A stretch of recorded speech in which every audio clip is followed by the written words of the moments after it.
Hi friends, welcome to my channel. ఈరోజు వీడియోలో Vinayaka Chavithi special కదండి ఈరోజు. సో నేను ఆ వీడియో అయితే పోస్ట్ చేస్తున్నాను. పాలవెల్లికి ముందు మామిడాకులతో స్టార్ట్ చేసామండి. చూసారు కదా, దానికి పాలవెల్లికి కట్టడానికి ఫ్రూట్స్ అనేది తీసుకున్నాము. ఆ ఫ్రూట్స్ అనేది కూడా కట్టేసాము.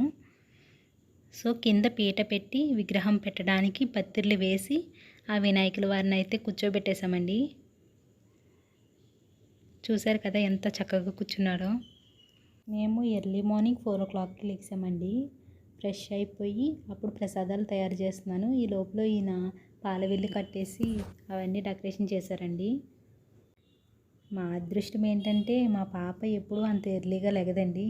మాతో పాటు ఒక హాఫ్ అన్ అవర్ డిఫరెన్స్లో 4:30కి లేచిపోయింది. మా పాప లెగిసినా కానీ బాగానే ఉందండి, ఏంటో కుదురుగానే ఉంది. ఆ ప్రసాదాలు చేసినంతసేపు చాలా కుదురుగా ఉంది. బట్ పూజ స్టార్ట్ చేసాక అయితే కొంచెం అల్లరి చేసింది కదండి. పర్వాలేదు, పూజ అయితే చాలా బాగా జరిగినట్టేనండి. మీకు కానీ ఈ వీడియో నచ్చినట్టయితే లైక్ చేయండి, షేర్ చేయండి, సబ్స్క్రైబ్ చేయండి. Thanks for watching. బాయ్.